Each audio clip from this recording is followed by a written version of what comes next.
오늘도 우리들에게 말씀하십니다. 여호수아서 19장 9절의 말씀입니다. 오늘은 한 절이니까 함께 읽도록 하겠습니다. 여호수아서 19장 9절의 말씀. 19절이 아니라 9절이에요. 여호수아서 19장 9절의 말씀 함께 읽도록 하겠습니다. 여호수아서 19장 9절의 말씀. 봉독하시겠습니다. 시므온 자손의 이 기업은 유다 자손의 기업 중에서 취하였으니 이는 유다 자손의 분깃이 자기들에게 너무 많으므로 시므온 자손이 자기의 기업을 그들의 기업 중에서 받음이었더라. 아멘. 기도하겠습니다. 고마우신 성령 하나님, 오늘도 말씀 가운데 우리들에게 말씀하여 주시고 우리가 하나님의 말씀을 받을 때에 우리가 가지고 있는 것으로 듣는 것이 아니라 오늘은 무엇라 말씀하시는지를 우리들의 마음속에 사모하는 마음으로 말씀을 듣게 하셔서 우리의 신비에 새겨져 귀한 열매를 맺는 귀한 말씀이 될 수 있도록 주님께서 은혜를 베풀어 주옵소서.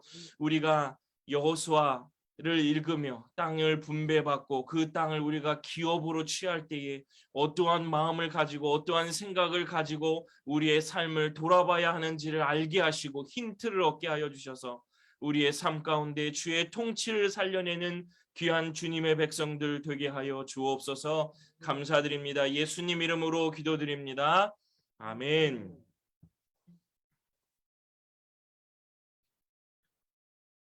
네, 한 주간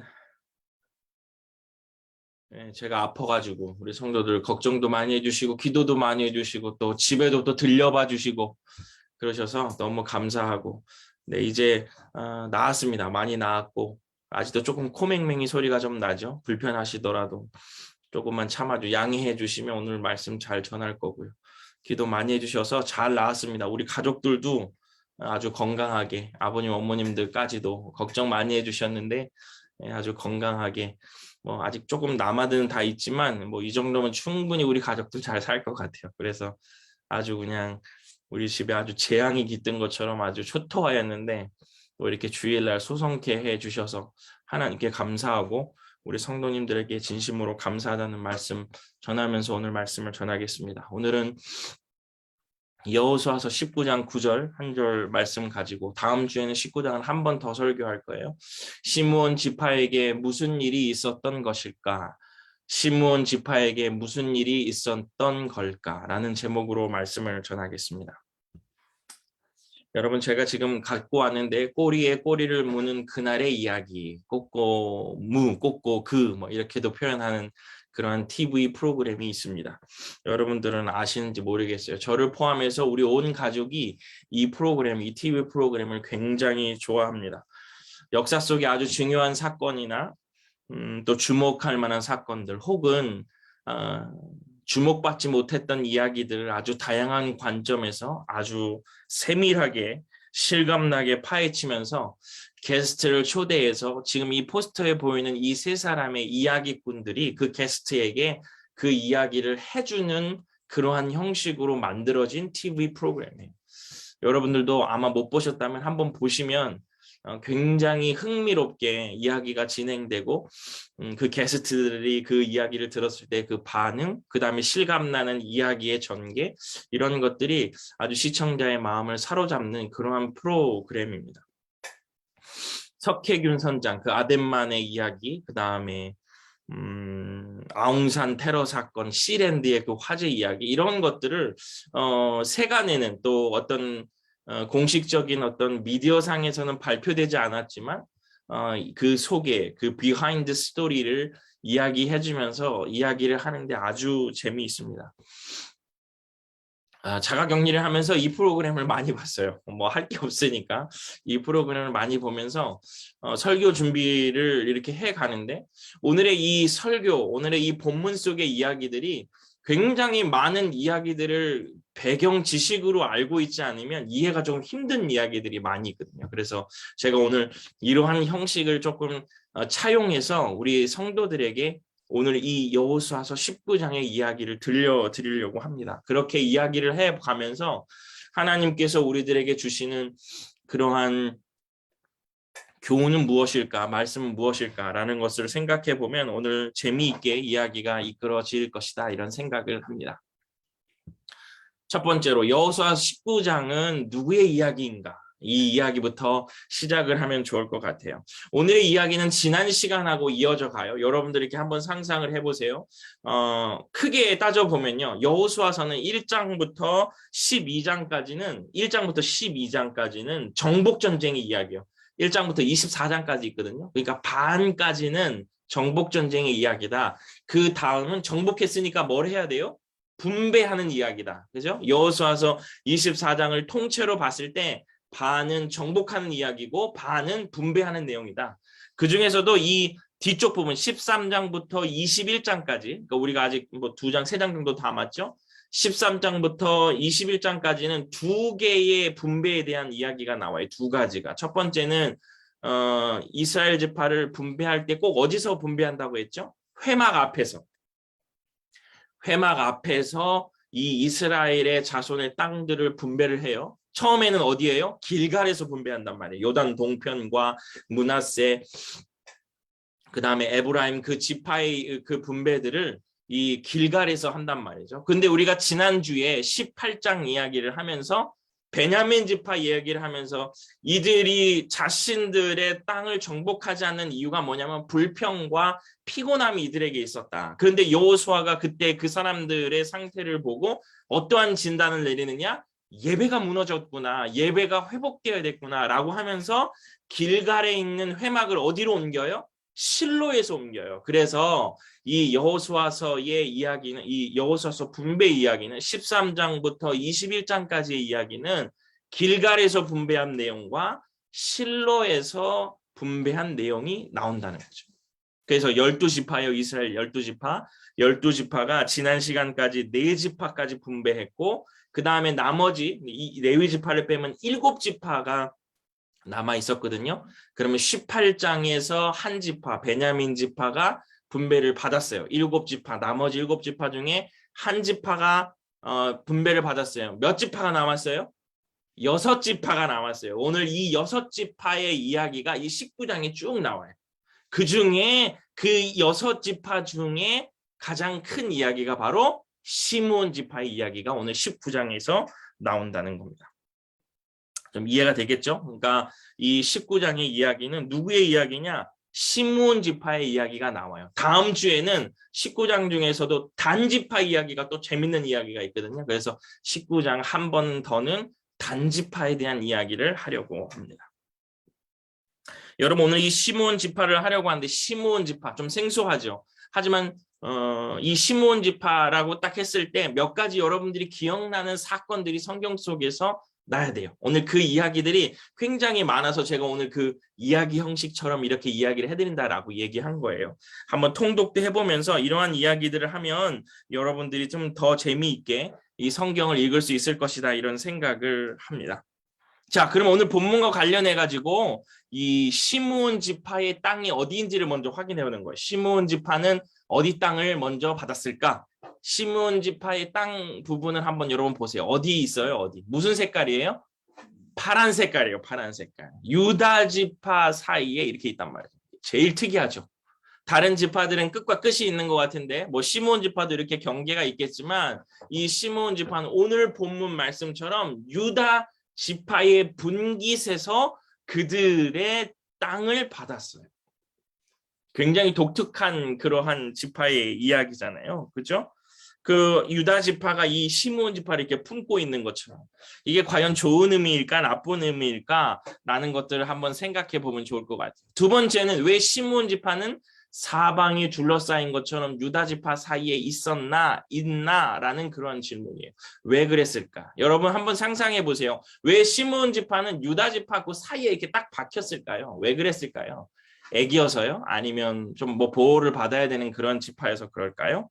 가장 큰 이유는 인구가 적어서 그래요. 인구가. 사람 수가 적어서 땅도 적었을 뿐만이 아니라 유다 지파 그 사이에 그들의 분깃, 그들의 땅을 받았습니다.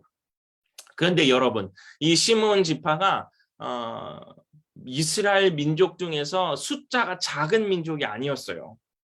민수기는 보면 이스라엘 지파의 그 사람의 인구를 조사한 그 성경이 민수기잖아요. 민수기 1장에 보면 그 시므온 지파가 무려 59,300명이나 된다라고 계수를 해놨어요. 그런데 민수기 26장에 가보면 여호수아서도 보면 여호수아에서 오늘도 나오는 걸 보면 특별히 민수기 26장에 그 표현이 있는데 민수기 26장에 보면 시므온 지파가 모두 몇 명이냐면 22,200명이 된다라고 얘기해요. 여러분 이 차이가 얼마나 돼요? 4만 명, 3만 7천 명 정도 차이가 난단 말이에요. 굉장히 많은 차이가 있어요. 1차 인구조사와 2차 인구조사에 굉장히 많은 차이가 있어요. 왜 이런 일이 벌어졌을까? 이거 분명히 무슨 일이 있었던 거예요. 전쟁이 났든지 아니면 어떤 일이 일어나지 않으면 이 인구조사 사이에 이렇게 많은 3만 7천 명이나 되는 사람이 없어져 버린 거예요. 어디로 가버린 거예요. 그래서 인구가 22,200명 정도밖에 안 되니까 그 유다 지파 사이에 시므온 지파가 그 땅을 얻게 된 거거든요. 무슨 일이 있었을까? 무슨 일이 있었을까? 민수기 25장에 바로 이것에 대한 이야기가 나옵니다. 민수기 25장에 대한 이야기를 좀 아세요, 여러분? 나귀가 막 그 말한 사건 있잖아요. 나귀가 이 선지자에게 말한 사건이 바로 여 25장에서 나와요. 이 이야기를 해드릴게요. 모압 왕 발락이라는 사람이 있었어요. 왕 이름이 발락이에요. 그 시대에 그 활동했던 선지자의 이름은 발람이에요. 이 모압 왕 발락은 이스라엘 백성들을 물리치고 이스라엘 백성들을 노예로 삼고 싶어서 이 이스라엘 백성들을 굉장히 많이 괴롭혀요. 그런데 그렇게 하는데도 이스라엘 백성들이 노예가 되거나 자기가 이기지를 못하거든요. 어떻게 하면 될까?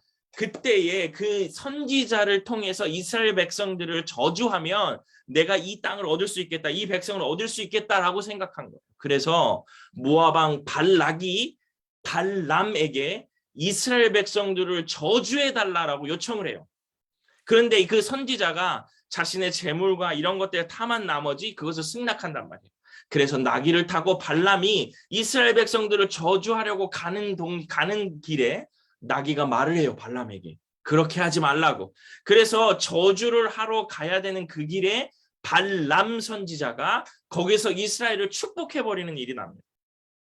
되게 이상하고 재밌는 이야기죠. 그런데 이 말로에 가가지고 다시 이 발락이 발람왕을 꼬셔서 제물로 꼬셔서 결국은 이 발람이 자기가 저주하기는 싫어도 이스라엘 백성들을 무너뜨리는 방법을 발락 왕에게 말해줘요.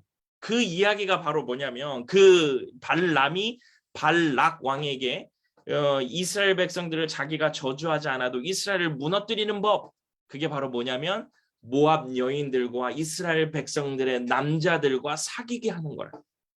그렇게 귀띔을 해줘요. 정말 실제로 그 일이 일어납니다. 그래서 하나님의 백성인 남성들이 이방 여인의 모압 여인들과 함께 어울려 지내요. 그래서 이 어울려 지내는 게 뭐 그렇게 큰 문제냐라고 말씀하실 수 있겠지만 이 모압 여인이 모압의 나라의 그 여인들이 가지고 있는 자신들의 신 있죠. 그 신전으로 이스라엘 남자들을 데리고 가요. 거기에서 신전에서 머물고 있는 창기들과 이스라엘 백성들의 남자들이 거기서 관계를 맺는단 말이에요. 완전히 타락해버리는 거죠. 이게 발람 선지자의 엄청난 죄고 엄청난 실수도 아니고 엄청난 죄입니다. 그때에 이 일들이 얼마나 성행했고 이 일들이 하나님 보시기에 얼마나 안 좋았냐면 하나님이 책망하시는 가운데서도 이스라엘 남자가 모압 여인과 함께 한 집에 들어가는 사건이 성경에 기록이 돼요. 그런데 그 일들을 보고 그 제사장 비느하스가 그 집에 들어가가지고 그 남녀를 성경 속에서는 배를 꿰뚫는다 그랬는데 죽여버렸어요. 두 명을 다요. 그 이스라엘 남자와 모압 여인을 그 집에 들어가서 비느하스가 죽여버린단 말이죠. 이름이 없어지면 이 일들이 그냥 묻혀질 수 있는데 성경은 이 사람들의 이름을 얘기해줘요. 그게 바로 뭐냐면 여자는 이름이 고스비라는 여인이었어요. 미디안 족장 수르의 딸이었어요. 자, 그 다음이 문제예요. 남자는 살루의 아들이었어요. 살루의 아들이었었는데 그 살루가 바로 시므온 지파의 족장이었던 거예요. 그러니까 무슨 일이 일어날지 알겠죠. 그때의 민수기 25장에 하나님께서 그 일들을 설명해 주시고 그 비느하스를 통해서 그 모압 여인과 이스라엘 그 남자 살루의 아들을 죽여버린단 말이에요. 시므온 지파의 그 족장에서 벌어진 일들, 그 남자를 죽여버린단 말이에요. 그리고 나서 하나님께서 노하셔서 이스라엘 백성들에게 하나님께서 연병을 주세요. 병을 주세요. 그래서 그때의 이스라엘 시므온 지파의 사람들이 그때 많이 죽어버려요. 클리어에 의하면 3만 7천여 명 정도가 그때 그 연병으로 죽어버립니다. 하나님께서 원하시지 않는 그런 모습들 속에서 분명히 우리는 깨달을 수 있는 게 있죠. 하나님께서 하나님의 백성들과 하나님의 것들과 그 다음에 구분되어 살아야 하는 이스라엘 백성들이 하나님 앞에 온전하게 서 있지 못하니까 하나님께서 자신의 일들을 하시는 거죠. 그 결과가 무엇일까? 뭐 연병에서 죽었지만 연병에서 죽은 건 실제적인 그 사람들이 죽었지만 이거는 그 시므온 지파의 그 사람이 죄를 지음으로 인해서 시므온 지파에게 닥친 결론이지만 이 결과가 어떠한 큰 결론까지 이루어지냐면 이 창세기 49장 7절의 말씀을 보면 우리가 그 시므온 자손들의 결말을 알 수가 있어요. 아까 그 유다 지파 그 사이에 뭉쳐있던 시므온 지파의 결론이에요. 그 노여움이 혹독하니 저주를 받을 것이요 분기가 맹렬하니 저주를 받을 것이라. 내가 그들을 야곱 중에서 나누며 이스라엘 중에서 흩으리로다. 아멘. 이게 무슨 얘기냐면요. 야곱이 자신의 자녀들을 축복해 주고 있는 그 성경이 바로 창세기 49장이에요. 아들들에게 다 축복해 줬어요. 그런데 이 시므온에게는 저주했어요. 뭐라고 저주하냐면 흩어진다라고 저주했다. 결국 이 시므온 자손은 연병에서 죽어서 점점점 그 지파의 세력이 소진해져요. 그래서 이스라엘 자손 중에서 다 흩어져서 시므온 자손은 결국은 없어진다는 거예요. 자기 아버지가 저주한 것처럼 이 시므온 자손이 그렇게 다 흩어져서 자연이 소멸되는 그 결과를 가지고 온다는 거예요. 참 무서운 일입니다. 사랑하는 성도 여러분, 여기까지 우리가 들으면서 여러분 마음속에 어떠한 생각이 드십니까? 하나님께서는 하나님의 백성이 온전히 순수한 복음으로 자신들의 가문과 자손들의 대가 이어지기를 굉장히 소원하세요. 이것이 여러분들이 지금 가지고 있는 굉장히 중요한 자녀 교육과 다음 세대를 향한 아주 중요한 명령입니다. 그래서 바르게 가르치고 잘 가르치고 진실되게 가르쳐야 될 책무가 우리들에게 있는 거죠. 그 결과는 하나님께서 흩어버리신다는 거예요.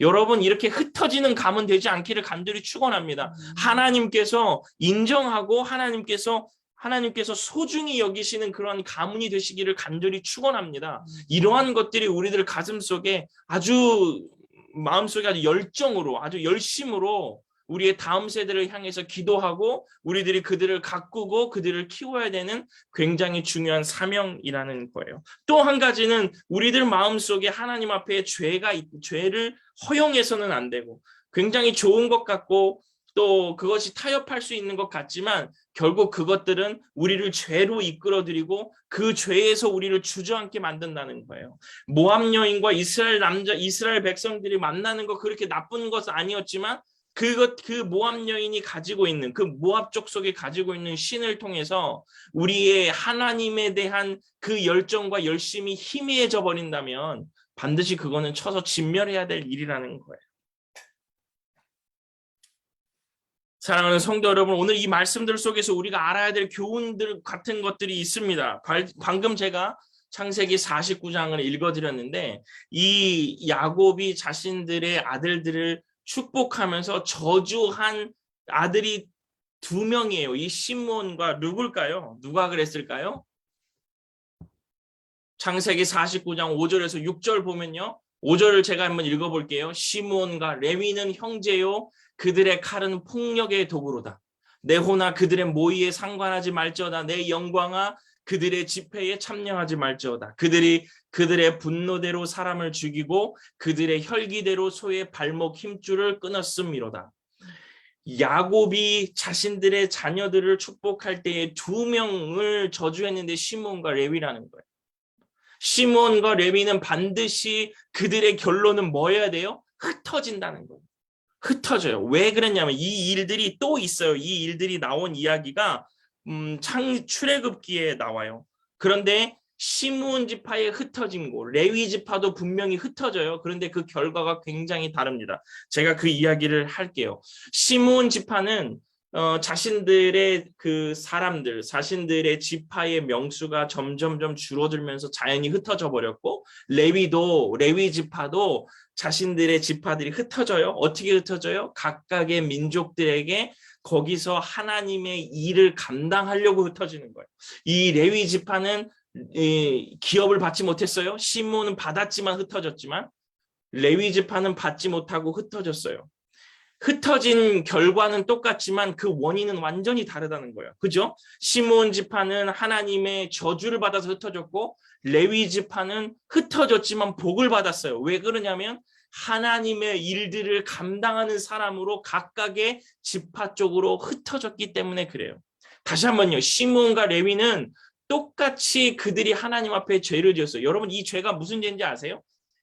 기억이 나세요? 세겜에 갔었을 때 세겜 족장 추장의 아들이 이 동생 디나를 강간을 해요. 그래서 시므온과 레위가 그때 너무너무 열이 받아서 그때 가가지고 그 백성들, 그 세겜 지파를 죽이려고 해요. 그런데 이들이 꾀를 내서 어떻게 했냐면, 야, 너 우리랑 결혼하고 싶잖아. 우리 디나를 데리고 가고 싶잖아. 그런데 우리 민족은 뭐 해야 되냐면 할례를 꼭 받아야 돼. 근데 그 세겜의 추장의 아들이 이 디나를 너무 연모한 나머지 내가 그럼 할례를 받고 그렇게 하겠다라고 얘기를 해요. 그래서 할례를 다 해버린단 말이에요. 그 세겜 전체 남자 그 사람들이요. 그래서 이틀째 날에 그들이 가장 고통스러울 때 시므온과 레위가 가서 그들을 다 죽여버려요. 그런데 하나님 보시기에 그게 굉장히 폭력적이고 안 좋았다는 거예요. 할례는 하나님의 거룩함과 하나님의 능력과 하나님의 백성을 구분짓는 굉장히 중요한 의식이잖아요. 그런데 하나님께서 그들을 볼 때 이 사사로운 개인의 복수를 이들이 그 할례를 사용했다는 것을 보고 하나님이 굉장히 이것들을 노하신단 말이에요. 결국 그래서 이 시므온과 레위는 폭력의 집단이고 하나님께서 온전하게 바라보지 않는 집단이라는 거예요. 야곱이 저주한 것처럼요. 이들의 삶이 그렇게 된다는 거예요. 시므온과 레위는 이렇게 하나님 앞에 분열돼 버리는 지파로 낙인이 찍혀요. 그런데 제가 아까 지금 방금 얘기한 것처럼 시므온과 레위는 흩어져 버렸지만, 분열돼 버렸지만 레위는 달라졌어요. 하나님의 일을 감당하는 지파가 된 거죠. 왜 그랬을까? 왜 그들은 하나님의 사람들로 그들은 다시 한번 변모됐을까? 여러분, 이거는 또 출애굽기 32장으로 가야 돼요. 이야기가 많죠. 출애굽기 32장 26절에 보면, 이에 모세가 진문에 서서 이르되 누구든지 여호와의 편에 있는 자는 내게로 나오라 하매. 여러분이 출애굽기 32장 무슨 내용이에요? 이것도 이야기해 드릴게요. 모세가 하나님의 법도를 받으려고, 십계명을 받으려고 올라갑니다. 산에 올라가 가지고 40일 동안 금식하면서 그 말씀을 받아서 내려와요. 그랬는데 올라가 있는 동안 모세가 강간무소식이니까 그들의 삶 속에 맞아요. 금송아지를 받아요. 금송아지를 켜놓고 거기서 계속 이제 난리를 치고 있는 거죠. 모세가 그때 딱 내려와서 그 장면을 본 거예요. 그래서 그 장면을 보고 나서 모세가 엄청 분노했죠. 그때 묻는 거. 이에 모세가 진문에 서서 이르되 누구든지 여호와의 편에 있는 자는 내게로 나오라. 그때 얘기하는 거예요. 그때에 레위 자손이 다 모여 그에게로 가는지라.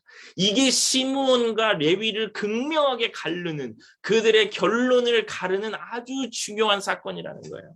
여러분, 시므온 지파는 야곱처럼, 야곱의 저주처럼 똑같이 흩어지고 똑같이 폭력 집단이라고 저주받았던 그러한 집단입니다. 그러한 지파였어요. 분명히 그들의 삶 속에서도 그렇게 하나님의 할례를 자신들의 개인의 복수로 사용할 만큼 그들은 굉장히 영악하고 그 다음에 하나님의 거룩성을 훼손시킨 민족이라는 거예요. 그런데 그럼에도 불구하고 모세가 하나님의 문 앞에 진문에 서가지고 하나님 편에 서 있는 자 누구냐? 그랬을 때 레위 자손은 나갔다는 거예요.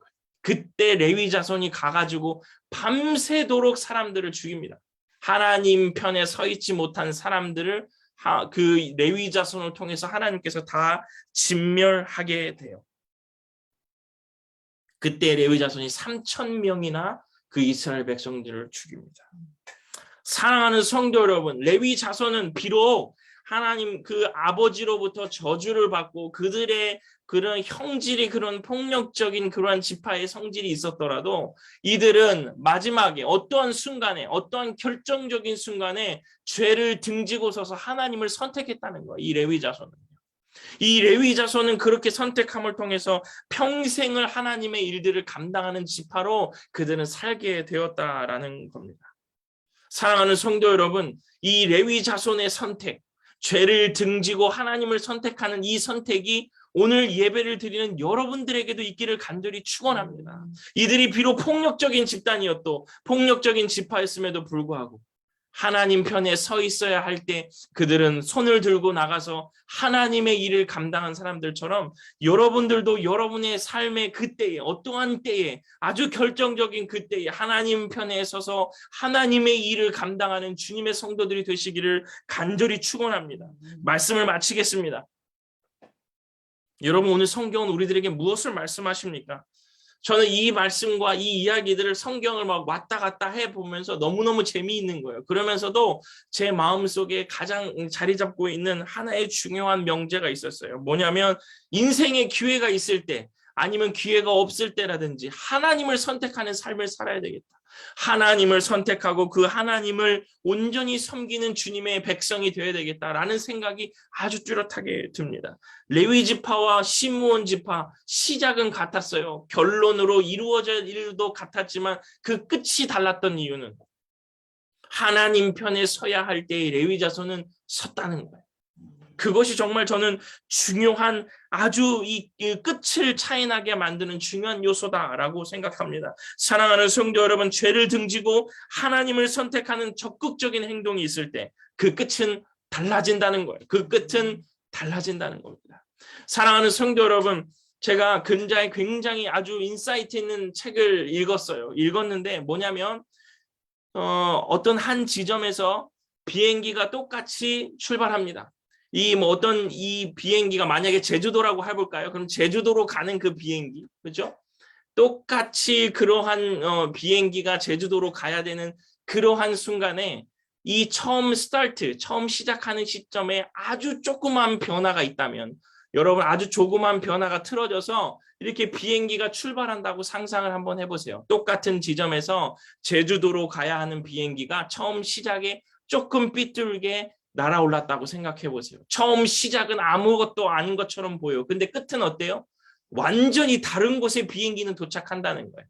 이 핀트가, 이 어떠한 지향점이 완전히 달라진다는 것을 우리는 알 수가 있습니다. 오늘 우리의 선택이요, 오늘 우리의 하나님을 향한 열정이 오늘 아무것도 아닌 것처럼 보여요. 아무것도 아닌 것처럼 보이고 변화가 없어 보이고 그것들이 소중하게 안 보여도 그 끝은 완전히 다른 겁니다. 사랑하는 성도 여러분, 그만큼 오늘의 선택은, 오늘 하나님을 위하여 기회가 있을 때 하나님을 선택하는 것은, 내가 오늘 선택하는 것이 내 자녀에게, 내 가정에게 아무런 변화가 없는 것처럼 보여도 그 끝은, 오늘의 이 조그마한 벌어짐이 결론으로 가서는 여전히 완전히 다른 곳에 비행기가 도착하는 것처럼 우리의 인생도, 우리의 신앙도 그렇게 달라진다라고 말씀드릴 수 있는 겁니다.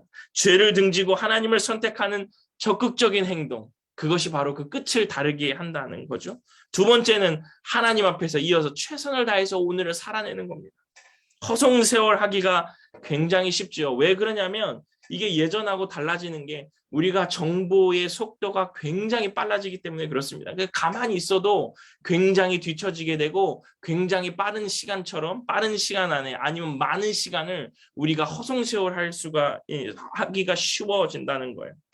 미친 듯이 그 막 유행을 제가 막 따라가라, 그렇게 따라가서 그것을 따라잡고 그것을 뭐 해라 이렇게 말씀드리는 것이 아니라 심지를 굳게 하고 기준을 가지고 하나님 편에 서서 하나님을 향한 의미로 나의 삶을 가치 있게 만들지 않는다면 오늘의 우리의 삶도 그냥 흘러가는 인생의 한 순간이라는 거예요. 어떤 사람들과 다 비슷한 것처럼요.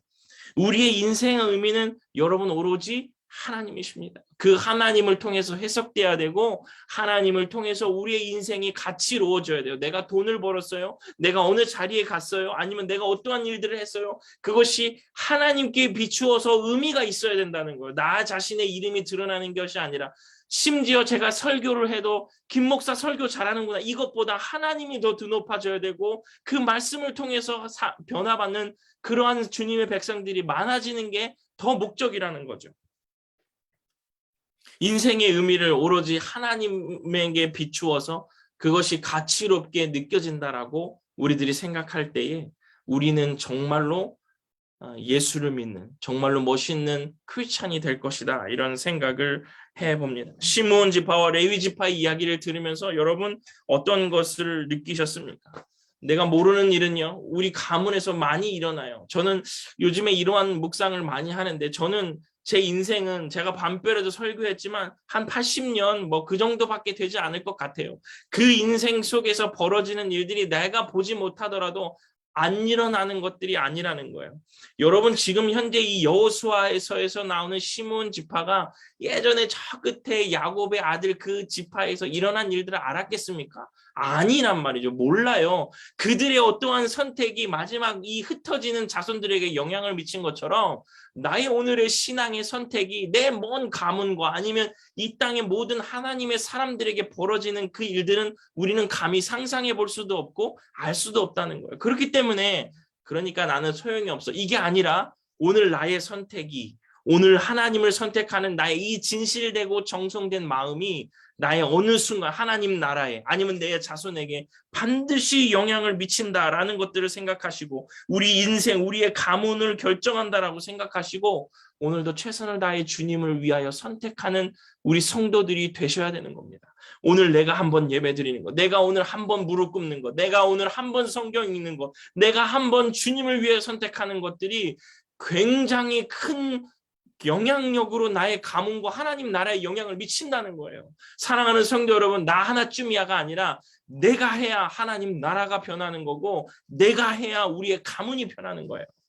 그래서 오늘 그 일들이 나의 조그마한 하나님을 위해 선택하는 그 용기와 그 열심이 아무것도 아니다 생각하지 말고 최선을 다하여 하나님을 향하여 오늘도 선택하고 믿음으로 적극적인 행동을 하시는 주님의 성도들 되시기를 간절히 축원합니다. 아무것도 아닌 것이 아니라 굉장히 의미 있는 일들을 여러분 하고 계시는 거예요. 오늘의 이 예배, 이 화면 앞에서 그냥 모여 있는 거지만 이 예배가 우리 자손과 우리 한국교회에 얼마나 큰 영향을 미칠지는 하나님이 알고 계시는 거예요. 그래서 더 정성스럽게 더 마음을 다해서 온전한 예배를 드리기 위해서 우리들이 최선을 다할 때에 하나님께서 우리의 가문과 우리 이 대한민국과 온 세계와 열방에 복 주실 것이다.